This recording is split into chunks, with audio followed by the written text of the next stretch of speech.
Hey everybody, John Britt here. Hey, I got an announcement for a new PDF I did. It's called Secrets of Oil Spot Glazes, and I got it up on my website. It's got 77 pages of material from 25 years of doing oil spots, and I got pots on my Etsy site too. So I'm just going to, during this video, I'm just going to show you the stuff that's here, and then I'll come back and go through it and explain it a little. And then all the information is on the PDF though, if you don't want to wait around and watch this.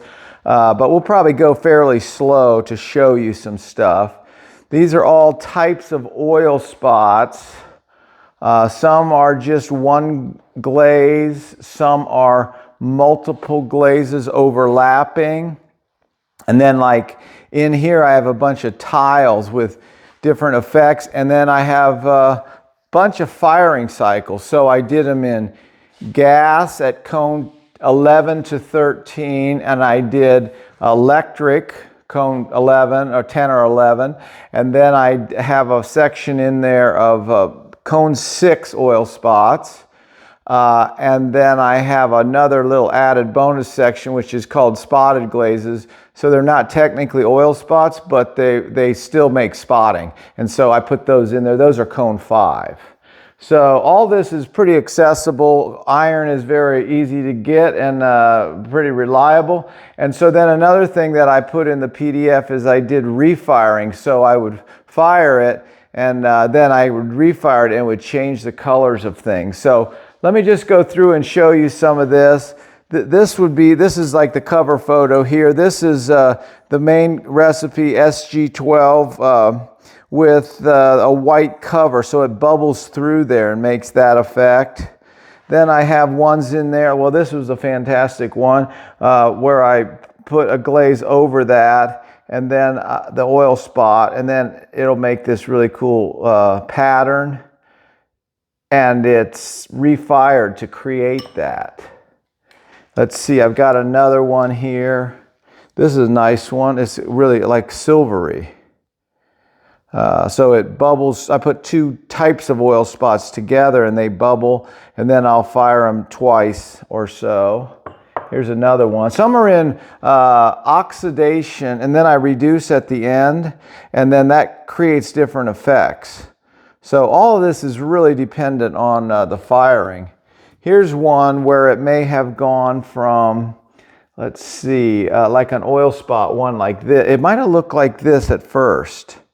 And then I refired it in electric, and it turns a burgundy like this. So you get some really cool effects by refiring. Or for instance, like this one, I put a yellow on top and it'll create that effect.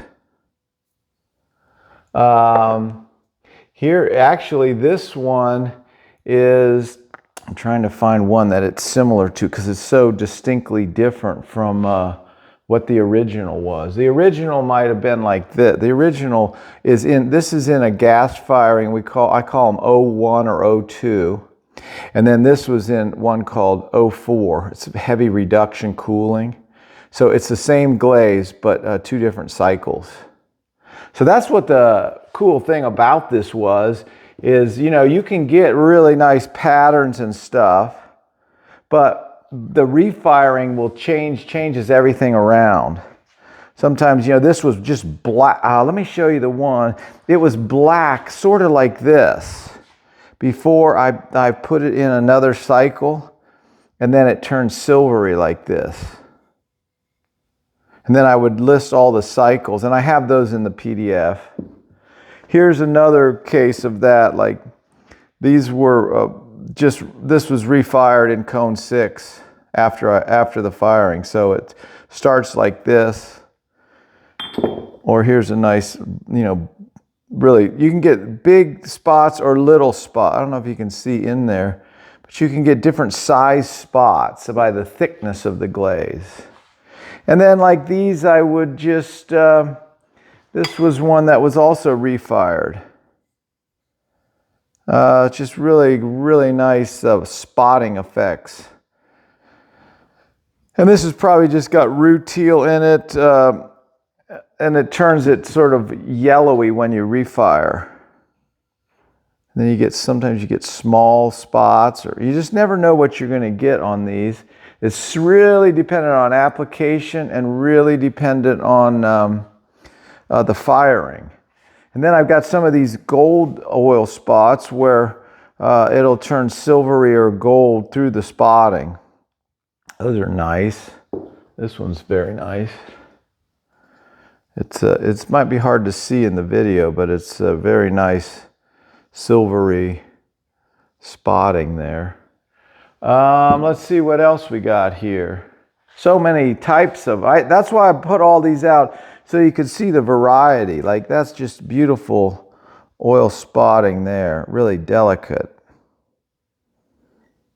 And then I have ones that are a little more rough, like these were probably reduced pretty heavily, so they got kind of a rough texture. And then I have it, like this one, I have a drip ring on. A lot of these are try to be drippy. Like you can see this one dripped right down to the foot here. Or I think this one's a nice hanging drip there. And this one's nice. This has got a silver spotting in there. So a bunch of these will be on the Etsy site. Here's another burgundy one. It just looks is a very nice look to it. Here's one with several types of glazes over it, so it can turn multicolored as it bubbles through. And then here's another one similar to that. It's blue and white and brown and black. And then here's more like some cups that I have. I'm trying to see what's, I was trying to see what I've got here to show you. Then over here what I have over here is a lot of bowls that I use to test. So like this one's pretty cool. It's, I put the gold glaze on top, and it slow cooled, and it got very textural as the iron is crystallizing. So these are like a combination between Temaku and even like a crystalline glaze. You're doing slow cooling to grow iron crystals, which is really interesting. But like you can see on all these tiles I have, what I would do here is I'll do like combinations of glaze. So I'll do like 3 different glazes on here to get this different color, and maybe 2 or 3 firings. Here's a silver one. Here's it's just so many. That's why I had to write the PDF up before I went insane, because there's so much stuff here. And I spent 25 years doing this and making them, and then I realized like my Sharpie marker was going away, and I realized I was losing all the data I had. So that's why I wrote this up, and it took me about 5 months to do all this with the help of Sarah, who's videoing. And so I couldn't put all this into the PDF, but I tried to put it in the highlights, and then I gave you all the information that you can do it yourself, because it's actually endless. Like when I have about 73 glazes in the PDF. So when you start doing combinations of 3 to 5 glazes on each piece, you're now in the multiple thousands of, probably tens of thousands of combinations. And then some of them I did some other glazes, like I'll do other ash glazes on top. So that's just a standard ash glaze, but it might have been a cover coat or a white cover coat. But these are just like super spectacular. And so then like this was I have it all coated. Now this is with a stain on there instead of Sharpie, but it's the 03 cycle number 45. And then what else I got? This is one with turned yellowish when it's spotting. Fantastic. And then I'll put, here's a nice one spotted. This is a nice kind of spotting right there. And then I think here I have, let me go around you there. I'll show them. These are nice. When they have put a glaze with a yellow stain in it, and it spots like that, or blue. Or I have a really nice green one.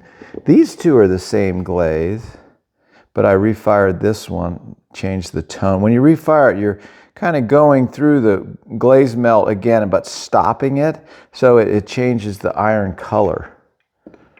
What else I got there that's interesting? I don't know. That might do us, give you a sense of things. And then I just did a bunch. So here's this is a standard, what it would look like, the basic oil spot, brown on brown. And then these would be all variations, refiring, putting overcoats on there. And see, if you do it thick, it'll be more spots than theirs thin. And so it's nice to get some variation in the bowls. Or this one, real streaky. So that's like, it's a hair's furry effect you can get. Okay, I think that might be it. Unless you see something else that I've forgotten. All right, well, you don't have to make any pottery this time. You just have to go buy the PDF. All right, see ya.